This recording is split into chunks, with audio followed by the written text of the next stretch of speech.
नमस्कार, न्यूज 24 देख रहे हैं आप। मैं हूं आशुकेश तिवारी। लोकसभा चुनाव 2024 का काउंटडाउन शुरू हो चुका है और इसी काउंटडाउन के मद्देनजर अलग अलग सर्विस एजेंसी अपना अपना सर्वे कर रही है, अलग अलग स्टेट्स, अलग अलग रीजन्स को लेके। इसी तरह एक और सर्वे सामने आया है। सर्वे है लोकपोल का और साउथ इंडिया के सीटों पे बेस्ड है ये सर्वे। ये सर्वे बताता है कि साउथ इंडिया में कौन सी पार्टी को इस बार सबसे ज्यादा वोट मिलने वाले हैं, कौन सी पार्टी को इस बार सबसे ज्यादा सीटें मिलने वाली हैं। और इसी कड़ी में आपको बताने वाले हैं कि साउथ इंडिया में लोक पोल के हिसाब से कौन सी पार्टी, कौन सा गठबंधन सबसे मजबूती के साथ खड़ा होने वाला है। सबसे पहले बात करेंगे तमिलनाडु को लेकर। तमिलनाडु में 39 सीटें हैं लोकसभा की और यहाँ पे मेजर जो गठबंधन है वो इंडिया गठबंधन चुनाव लड़ेगा। एआईडीएमके है वहां की लोकल पार्टी है और एनडीए है। अब यहाँ पे देखते हैं कि सबसे ज्यादा सीटें तमिलनाडु में किसको मिलती नजर आती हैं। सबसे ज्यादा सीटें 34 से 37 सीटें इंडिया के खाते में नजर आती हैं। वही एआईएडीएमके के खाते में 1 से 3 सीट जाती नजर आती हैं। वही एनडीए के खाते में 0 से 1 सीट नजर आती है यहाँ पे जाते। यानी यहाँ पे मोदी मैजिक काम करते हुए नहीं दिख रहा है, ना ही यहाँ पे अयोध्या का जो मंदिर का इनॉग्रेशन था वो भी यहाँ पे मैजिक चलते नजर आ रहा है। वही आगे बढ़ते हैं, आंध्र प्रदेश के बारे में बात करते हैं। आंध्र प्रदेश में 25 सीटें हैं लोकसभा की। वहां पे 25 में किसको कितनी मिलने वाली है। वाईएसआरसीपी को 13 से 15 सीटें मिलने का अनुमान लगाया जा रहा है। वहीं टीडीपी को 6 से 8 सीट, एनडीए को 0 से 1 और इंडिया को 0 से 1। यानी यहाँ पे इंडिया गठबंधन को उतनी ज्यादा सीटें मिलती नजर नहीं आ रही है। वहीं आगे बढ़ते हैं, बात करते हैं तेलंगाना की, जहां पे अभी भी कांग्रेस की सरकार बनी है। वहां पे किसको कितनी सीटें मिल सकती है। इंडियन नेशनल कांग्रेस, वहां पे कांग्रेस को 8 से 10 सीटें मिलने का अनुमान लगाया जा रहा है। अभी अभी बहुत ही भारी बहुमत के साथ वहां पे कांग्रेस जीती है विधानसभा चुनाव में।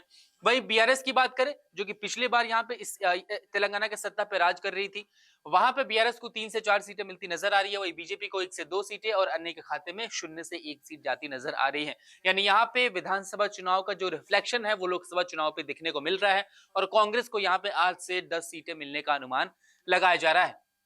अब बात कर लेते हैं कर्नाटक की। कर्नाटक में भी विधानसभा चुनाव में कांग्रेस ने अच्छा परफॉर्म किया था, वहां पर अपनी सरकार बनाई है। अब क्या उसका रिफ्लेक्शन इस बार के लोकसभा चुनाव में नजर आता है। कांग्रेस को यहां से 12 से 14 सीटें मिलती नजर आ रही हैं। कहां पे, कर्नाटका में।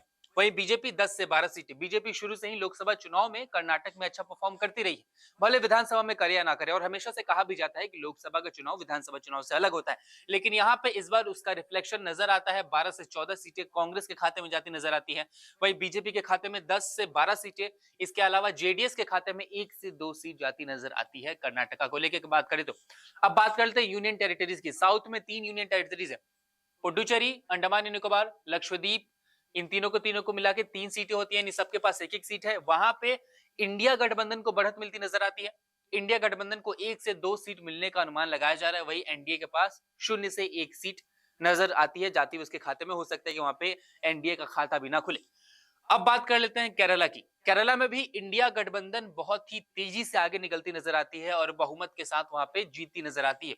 इंडिया 18 से 20 सीटें, एनडीए 0 से 1 सीट है। यानी यहां पे भी कहा जा सकता है कि एनडीए गठबंधन का यहां पे खाता खोलना शायद मुश्किल हो जाए, क्योंकि केरला में 20 सीटें, 18 से 20 की 20 सीटें इंडिया के खाते में जाती नजर आती है।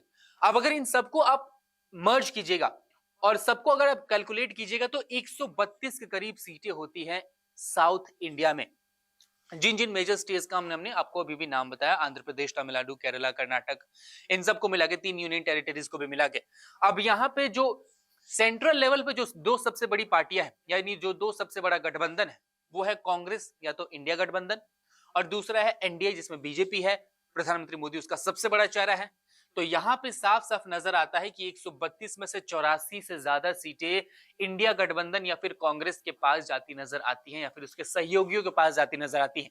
लेकिन भाई एनडीए के पास महज 18 सीटें जाती नजर आ रही है। यानी अगर आप इन आंकड़ों को देखिएगा तो इन आंकड़ों के हिसाब से इस बार साउथ इंडिया में लोकसभा चुनाव में बीजेपी को या फिर एनडीए को कड़ी हार का सामना करना पड़ सकता है अगर लोक पोल के सर्वे सही साबित होते हैं। तो अगर इनका अनुमान इसके आसपास भी आता है तो एनडीए को बहुत बड़ा घाटा या फिर झटका लगने वाला है इस बार साउथ इंडिया के इलेक्शंस में। नमस्कार, मैं हूं मानक गुप्ता। अगर आपको हमारा ये वीडियो पसंद आया हो तो इसे लाइक और शेयर जरूर करें और हां, हमें सब्सक्राइब और फॉलो करना ना भूलें ताकि आप देश और दुनिया की कोई खबर मिस ना करें। तो जुड़े रहिए हमारे साथ और देखते रहिए न्यूज 24।